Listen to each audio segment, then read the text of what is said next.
I need you to hear something that no one around you has had the language to say. What you did, that decision, that rupture, that thing you still replay at 2 a.m., changed the plan, and I know the weight of that sentence because you've been carrying it like a crime. But here is what was never revealed to you until now. It was never supposed to happen for the old version of you, the one who obeyed out of fear, the one who stayed because leaving felt like betrayal. That version had a ceiling, and you hit it the day you made the choice that terrified everyone watching. You thought you broke something sacred. You thought heaven went silent because you failed. But heaven didn't go silent because it was disappointed. It went silent because it was recalculating. Not your punishment, but your expansion. What you interpreted as divine absence was, in truth, the most deliberate rearrangement that has ever taken place around your life. And that is exactly why you are here right now. Not by accident, not by algorithm. You are here because something inside you still knows that what happened was not destruction. It was initiation. The old plan did not collapse because you were reckless. It collapsed because you finally became too vast for it. If you already feel this reaching the place inside you that no one else has touched, type "I left the script" right now. Because what I am about to reveal next will explain why everything around you shifted the moment you did. There is a specific kind of suffering that does not come from doing something wrong. It comes from doing something true in an environment that was never designed to hold that truth. And that is the exact wound you have been nursing in silence. Not because you sinned, but because you dared to outgrow a shape that everyone around you had already agreed was final. I watched you in the aftermath. The room got quieter. The phone stopped lighting up the way it used to. Certain names that once filled your chest with warmth became reminders of a version of you that no longer exists.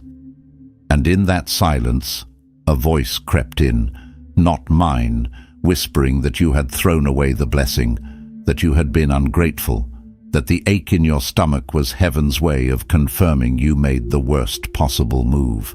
But I need you to understand something with your entire body, not just your mind. Guilt is not always the voice of truth. Sometimes guilt is the echo of a system that needed you small in order to function.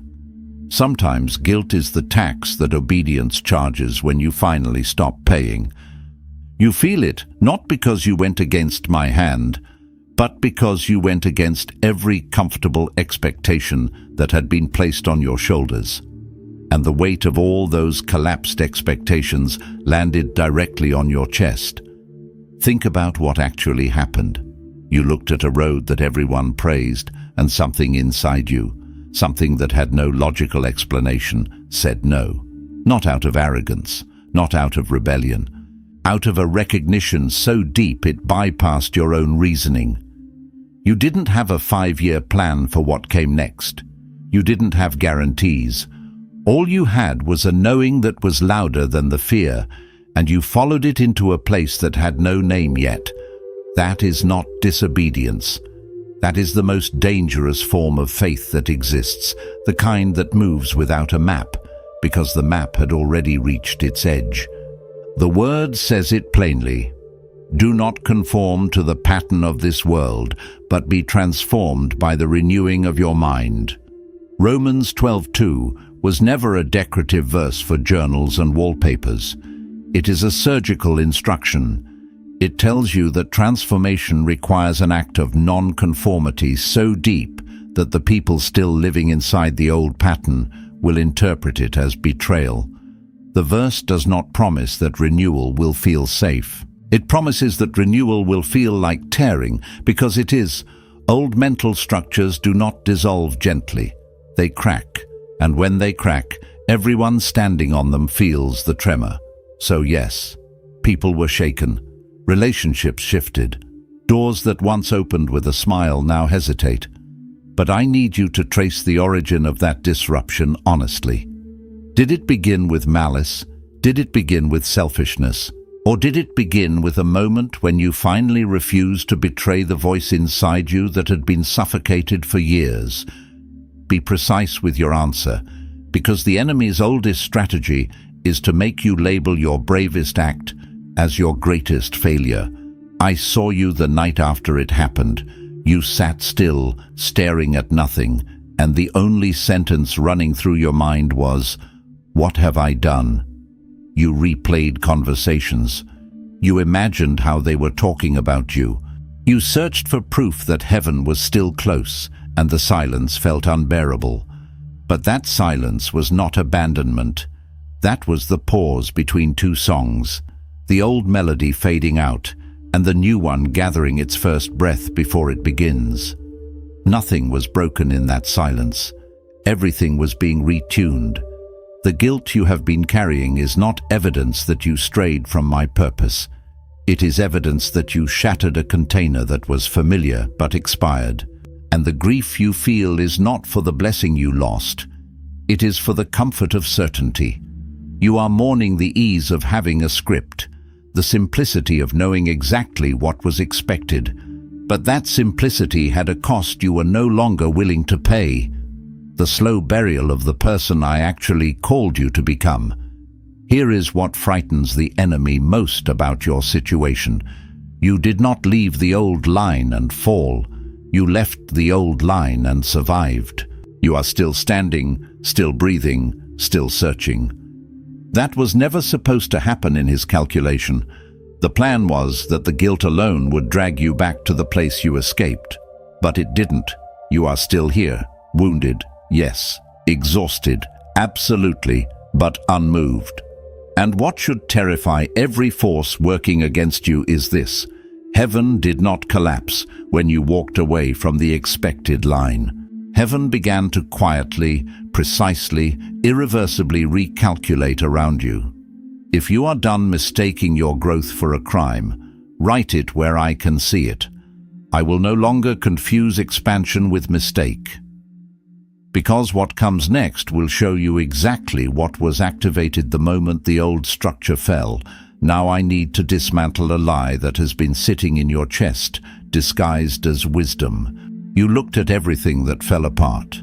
The relationships, the positions, the plans that crumbled mid-sentence, and you concluded that your destiny had been revoked. That somewhere between your bold decision and this present silence, the blessing was reassigned to someone who played it safer. But what if I told you that nothing eternal was lost? What collapsed was scaffolding, necessary, temporary, and never meant to be the building itself. Every season you survived until now served a precise function. The job that drained you taught your hands to work under pressure that would have crushed someone untrained.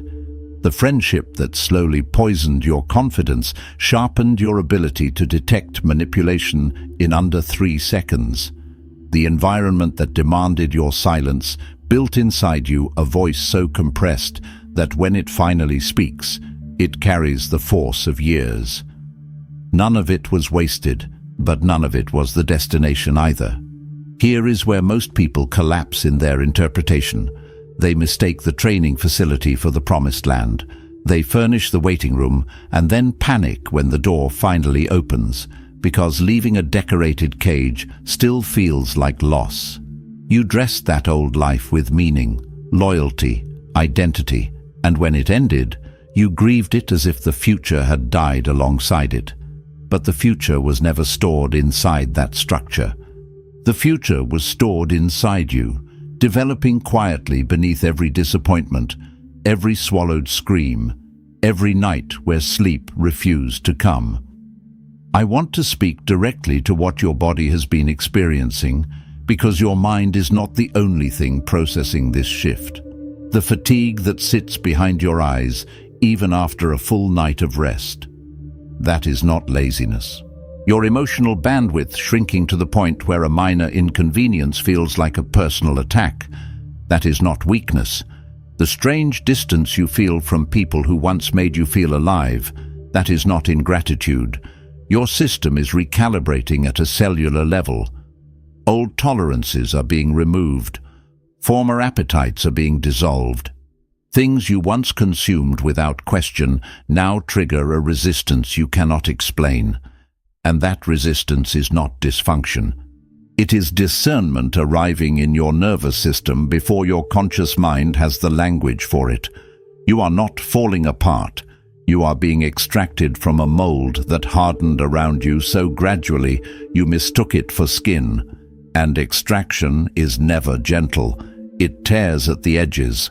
It leaves marks that look like damage but function as ventilation. Openings through which a different oxygen can finally reach the places inside you that have been suffocating for longer than you realize.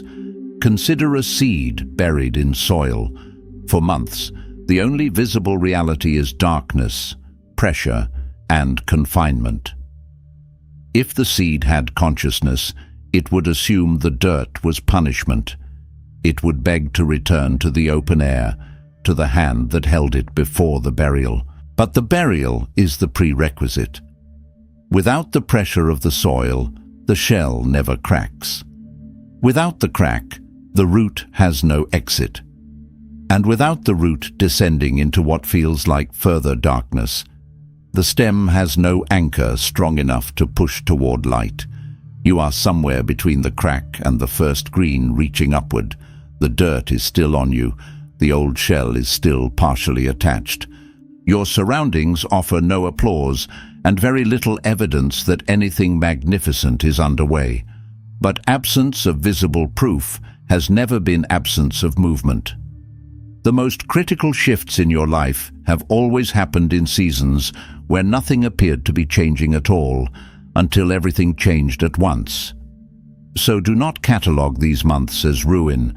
Do not archive this chapter under failure. What you lived through was curriculum, not catastrophe. What you lost was a container with an expiration date that you simply had the audacity to acknowledge before anyone else was ready to admit it. If you recognize yourself in these words, if the life you once wore no longer fits the person breathing inside your chest right now, then make it visible. Write, "I am no longer who fit there," and let that sentence become the first brick of everything that comes next. Because what I am about to show you in the next moment will redefine what it means to walk forward without a borrowed map. There is a question that has been circling your mind for weeks, maybe months, and you have not allowed yourself to say it out loud because it feels too dangerous, almost arrogant. The question is this: what if I am not just supposed to follow the path? What if I am supposed to help design it? That question did not come from pride. It came from the deepest chamber of your spirit, the one that has been sealed shut since childhood, because every authority figure around you taught you that obedience meant silence and that faith meant accepting without asking why. But I planted that question inside you on purpose, and the fact that it survived every attempt to suppress it tells me that you are finally mature enough to hear what I am about to say. You were never created to be a permanent passenger. The early seasons required trust without understanding. I will not deny that. There were years when the only instruction was, walk and do not ask where. And you honored that. You moved through fog with nothing but a whisper as your compass, and I watched you remain faithful when the ground gave no feedback and the sky offered no confirmation. That phase was real. That obedience was sacred, but it was also provisional. It had an expiration, not because your faith was insufficient, but because your capacity had grown beyond the dimensions of a follower who only receives coordinates. What is unfolding now operates under a completely different architecture. I am no longer handing you a sealed envelope with instructions you must execute without question. I am standing beside you at a drafting table, asking you what you see, asking what burden your hands were shaped to carry, asking which direction makes your spirit burn rather than shrink. This is not a test of submission. This is the graduation into something that most people never reach, not because they lack talent, but because they refused to accept that the relationship between creator and created was always designed to evolve from command into collaboration. The word frames it without ambiguity. We are God's co-workers. 1 Corinthians 3, verse 9. Read that again slowly, and let the architecture of that sentence settle into your bones. Co-workers, not servants trembling in the hallway, not slaves awaiting the next order through a closed door. Co-workers, standing in the same room, handling the same materials, oriented toward the same unfinished structure. That verse was not written for a theological textbook. It was written for this exact moment in your life, where the old model of blind execution has been retired and something far more terrifying has taken its place: partnership with full participation. I understand why this frightens you. Authority without a manual is disorienting. For years, you measured your faithfulness by how well you followed external cues, the mentor's advice, the community's approval, the pattern that everyone around you seemed to navigate effortlessly. Removing those anchors does not feel like promotion. It feels like abandonment. You keep reaching for a railing that is no longer there, and the open space around you reads as danger instead of invitation. But I need you to separate the sensation from the reality. The absence of external structure is not the absence of guidance. It is the migration of guidance from outside your walls to inside your marrow, where it should have been operating all along. This is why certain relationships could not survive your transition, not because those people were evil, and not because you became superior. The dynamic simply exceeded its capacity. You began asking questions that the old circle had agreed to leave dormant. You started vibrating at a frequency that made comfortable silence impossible, and when you looked for someone to echo your new language, you were met with blank stares or quiet disapproval. That loneliness was not rejection from community. It was the natural consequence of outgrowing a conversation that had reached its final vocabulary. Let me address something you have buried even deeper. Part of you is not just afraid of the new responsibility. Part of you is grieving the simplicity of the old arrangement. There was a peculiar comfort in having no authorship over your life. When someone else held the pen, failure was their fault. Disappointment had a clear return address. But now the pen is in your grip, and every blank page ahead carries your fingerprint before a single word is written. That weight is real. I will not romanticize it. Co-creation with heaven is not a motivational poster.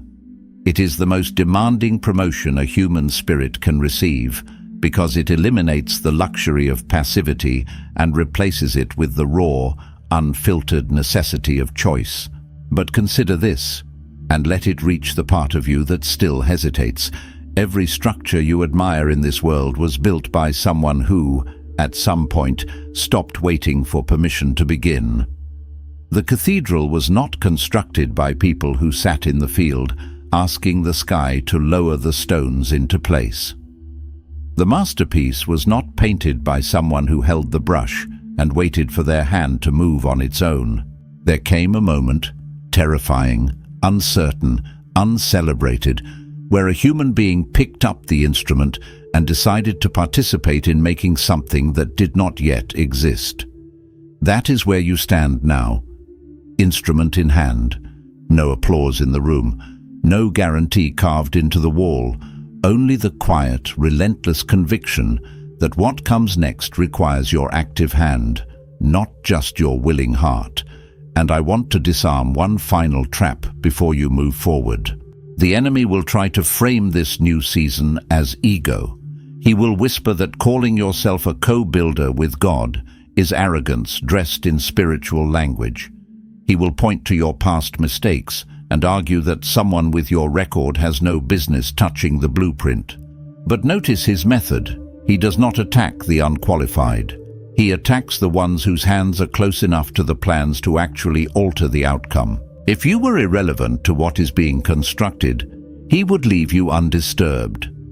The intensity of the resistance you face is a direct measurement of the significance of what your hands are being positioned to build. So here you are, not at the edge of punishment, not in the aftermath of divine disappointment. You are standing at the threshold of a phase where your voice is required in the design, your experience is raw material for the foundation, and your willingness to choose without total certainty is the very currency heaven accepts as proof of maturity. The old model asked you to kneel and wait. The new model asks you to kneel, rise and build, with trembling hands if necessary, with tear-filled eyes if that is what it takes, but to build regardless. I need to be unambiguous about what happens from this point forward. You cannot exit this moment carrying only information. Information without activation is a seed that never touches soil. You have heard the diagnosis.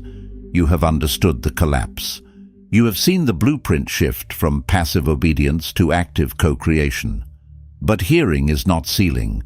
Understanding is not anchoring. There is a difference between someone who watched the door open and someone who placed their foot across the threshold with the full weight of their body behind it.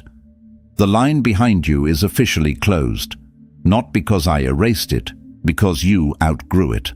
And the territory ahead is not a reward for good behavior. It is a construction site that has been waiting for the one person with the exact combination of scars, resilience, discernment, and holy stubbornness required to work it. That person is not a theory. That person is reading these words with a heartbeat that just shifted rhythm. If you are done asking permission to occupy the space that was engineered for you, if you are ready to stop treating your own growth as an offense against the people who stayed behind, then write it now and let the atmosphere register your decision. I accept the calling to build the new, because the final seal is coming, and it will not wait for those who are still negotiating with their old identity. And to connect even more with the universe and God, click on the video that appears on your screen right now.